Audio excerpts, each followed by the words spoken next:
लोकसभा निवडणुकीचा काल निकाल लागला आणि नवनिर्वाचित खासदार म्हणून बजरंग सोनवणे यांची निवड झाली, विजयी ते झाले आहेत। माझ्यासोबत बजरंग बाप्पा आहेत। बाप्पा, एक वेगळ्या संघर्षातून वेगळा विजय काल पाहायला आम्हाला मिळाला, कसा संघर्ष होता? मी बीड जिल्ह्याला नाही महाराष्ट्राला ज्या दिवशी मला आदरणीय पवार साहेबांनी उमेदवारी जाहीर केली तेव्हापासून कालपर्यंत हेच सांगत होतो की मी बीड जिल्ह्याचा खासदार होणार आहे। त्याचं कारण असं होतं की बीड जिल्ह्यातल्या जनतेवर माझा पूर्ण विश्वास होता।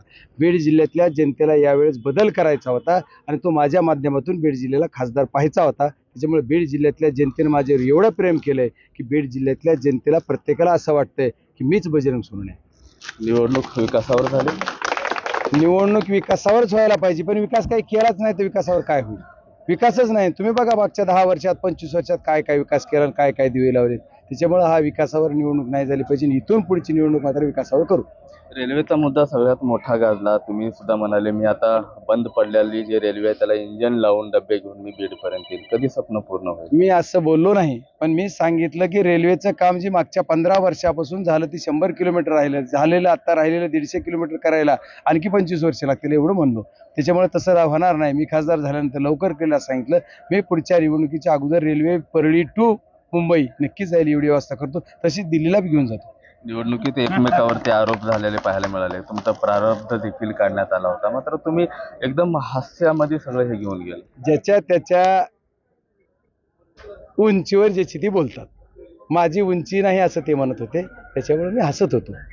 मला काय, मी सर्वसाधारण जनतेतला सर्वसाधारण घराण्यातला एक कार्यकर्ता आहे। त्याच्यामुळे मला माझी लायकी उंची काय आहे या बीड जिल्ह्यानं दाखवून दिली काल।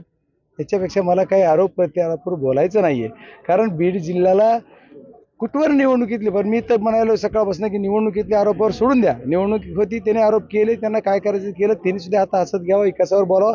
आम्ही तर 100% विकासावर पॉझिटिव्ह बोलणार। एकंदरीत दिल्ली कधी जाणार संसदेला भेट देण्यासाठी, बारामतीकडे जाणार, अशी सगळी आता तुम्ही मला सोडलं आणि माझ्या कार्यकर्त्यांची माफी मागून मी मोजून 10 मिनिटात गाडीत बसणार आहे आणि संध्याकाळच्या फ्लाईटनं मुंबईला जाणार आहे आणि लगेच दिल्लीला जाणार आहे आणि दिल्लीहून आल्यावर सर्वांना भेटणार आहे। काल जरंगे पाटलांची तुम्ही भेट घेतली, तेवढ्या मध्यरात्री जाऊन काय झाली चर्चा? अहो, तुमच्या सरकारने मध्यरात्री सोडलं, त्याच्यामुळे काय करणार? मध्यरात्री सर्टिफिकेट दिलं ना, 11 वाजविले सर्टिफिकेट दिला। देशात सर्वात शेवटी माझं सर्टिफिकेट आहे असा बजरंग सोनवणे कोणी दिल्ली जाऊन सांगतो की ज्याला यांना 11 वाजता सर्टिफिकेट द्यावं लागलं आणि त्याच्यामुळे मला उशीर झाला। पण माझं जे श्रद्धास्थान आहे नगद नारायणच्या गडावर जाऊन मी तिथं आशीर्वाद घेतला आणि त्याच्यानंतर आदरणीय मनोजदादा जरांगे पाटील हे माझं आदरस्थान आहे, त्यांची जाऊन मी भेट घेतली। आता निवडणुका संपल्या, तुम्ही मगाशीपासून सांगताय की बीडमध्ये कसलाही जातीवाद नाही, आव्हान केला जातीवाद करू नका। आता निवडणूक संपल्या, राग द्वेष संपला असेल, पंकजाताईंचं सांत्वन करणार, भेट घेणार? अहो, मी पंकजाताई का माझ्या दुश्मन आहेत का? राजकीय खेळ आहे, खेळताना ती खेळात हरले असं थोडंच आहे। असं मागच्या वेळेस मी हारलो होतो, त्याच्यामुळे राजकीय खेळामध्ये हातात हात घालून स्वागत एकाचं करायचं असतं। त्याच्यामुळे आदरणीय ताईसाहेब सुद्धा खूप मोठ्या मनाचे आहेत, त्यांनी तर स्वागत केलंच आहे माझं म्हणायचं। हे कालच त्यांनी मला तिथं, आता माझं फक्त मुखदर्शन झालं नाही, योगायोग माझं नाही तर मी निवडून आलो तेव्हा मध्ये आलता ती, मी निवडून आल्यानंतर त्यामध्ये आल्या, शेवटची एकच फेरी 2च फेऱ्या राहिल्या होत्या, त्याच्यात मी विजयीच होणार आहे त्यांना माहीत असताना आल्या, म्हणजे मला शुभेच्छा द्यायला चालत्या, पण योग आला नाही माझा की समोरासमोर भेटायचं।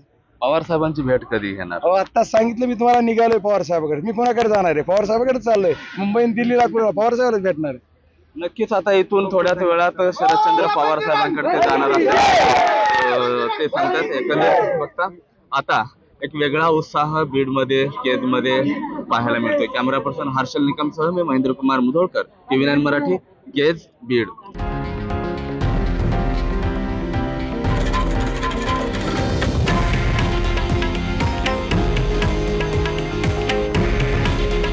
हे आहे देशातील नंबर 1 न्यूज नेटवर्क आणि आपण पाहत आहात TV9 मराठी। काळजी तुमची, हित महाराष्ट्राचं।